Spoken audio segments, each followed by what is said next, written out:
जय श्री कृष्ण दोस्तों, स्वागत है आप सभी का वैदिक पुराण कथाओं के ज्ञान सागर में। मैं हूँ राम और मैं हूँ नेहा। हम लेकर आते हैं आपके लिए भारत की प्राचीनतम धरोहर, वेदों और पुराणों से जुड़ी अनसुनी, प्रेरणादायक और ज्ञानवर्धक कथाएं। हर एपिसोड की तरह आज भी हम एक विशेष स्रोत पर ध्यान केंद्रित कर रहे हैं। आज की कथा हमने ब्रह्म पुराण के अध्याय 9 से ली है। हाँ, इसमें क्रोष्ठु आदि के वंश का वर्णन है और खास तौर पर स्यमंतक मणि की बड़ी मशहूर कथा। बिल्कुल, तो आज का हमारा मिशन है इस प्राचीन कहानी की मतलब जो पेचीदगियां हैं उन्हें समझना, खासकर स्यमंतक मणि से जुड़ी घटनाएं और पात्र। चलिए इस दिलचस्प कहानी को खोलते हैं। हाँ, तो देखिए, कहानी की जड़ें जाती हैं क्रोष्ठु के वंश में। उनके बेटे हुए अनमित्र और युधाजित। अच्छा। फिर इसी कड़ी में वृष्णि कुल के स्वफलक का जिक्र आता है। कहते हैं वो तपस्या से बारिश ला सकते थे। उनके बेटे थे अक्रूर। अक्रूर, ये नाम तो आगे भी आएगा शायद। हाँ जरूर। फिर आते हैं शूर और उनके बेटे वसुदेव, जिन्हें आनक दुंदुभी भी कहते हैं। आनक दुंदुभी, ये नाम क्यों? क्योंकि उनके जन्म पर ऐसा कहते हैं देवताओं ने नगाड़े बजाए थे। खैर, ये सारे नाम आगे की कहानी समझने के लिए जरूरी हैं। ये सब एक ही यादव वंश का हिस्सा थे, श्री कृष्ण के पूर्वज और संबंधी। समझ गया।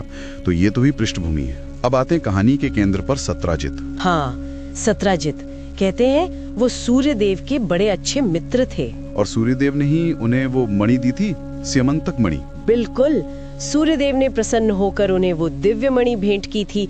और वो कोई ऐसी वैसी मणि नहीं थी, उसकी शक्तियां तो कमाल की थी। क्या शक्तियां थी उसमें? सोचिए, ऐसी मणि जो रोज ढेर सारा सोना दे। रोज सोना? हाँ, रोज 8 भार सोना, ऐसा वर्णन है। और जरूरत पड़ने पर बारिश लाए।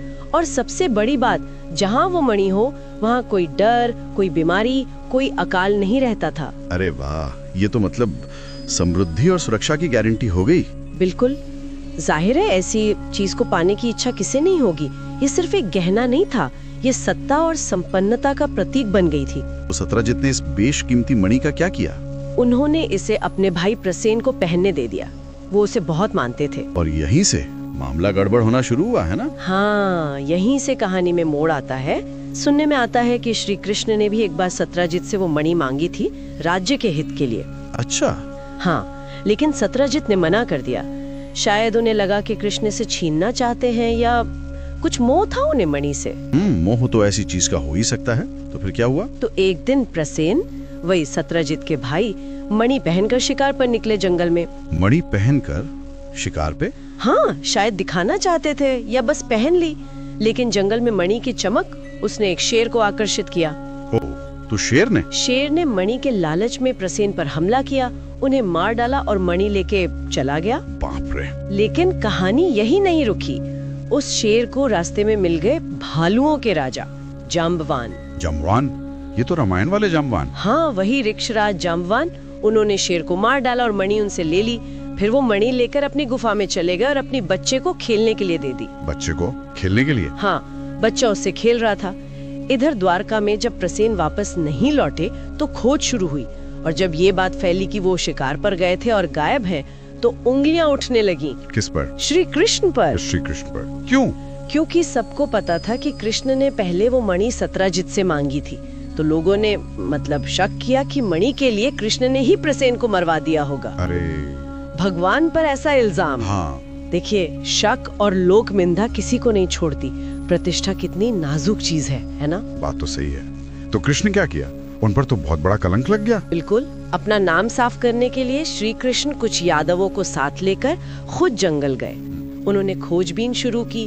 क्या मिला उन्हें? पहले प्रसेन के पैरों के निशान मिले, फिर कुछ दूर पर प्रसेन का शव मिला, फिर थोड़ी और दूर पर मरे हुए शेर का शव भी मिल गया। अच्छा, तो शेर वाली बात तो सच निकली। हाँ, और फिर शेर के पास से उन्हें भालू के पैरों के निशान मिले, जो एक गुफा की तरफ जा रहे थे। जाम्बवान की गुफा? बिल्कुल।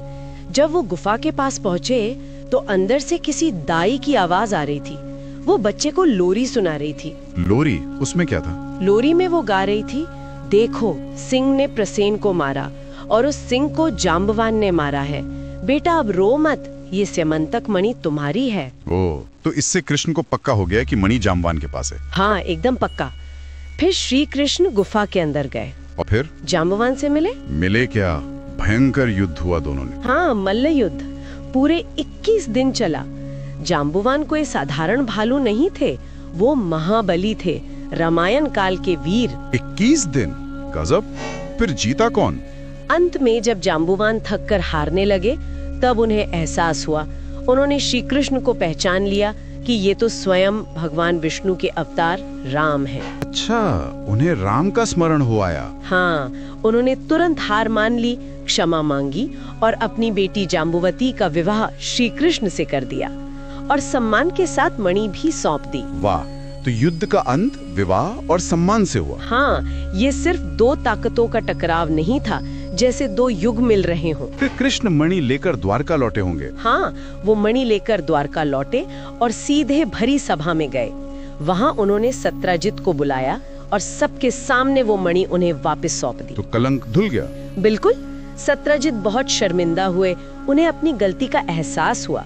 उन्होंने माफी मांगी और आभार जताने के लिए अपनी बेटी सत्यभामा का विवाह भी श्री कृष्ण से कर दिया। अच्छा, सत्यभामा का विवाह इस तरह हुआ था। लेकिन मणि की कहानी क्या यहाँ खत्म हो गई?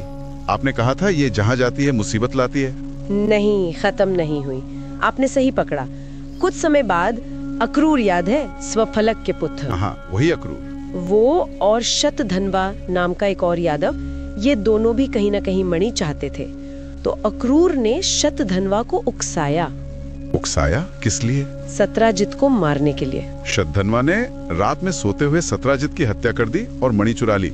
अरे, फिर से हत्या? इस मणि के पीछे तो। हाँ, लालच और ईर्ष्या इंसान से क्या नहीं करवाती।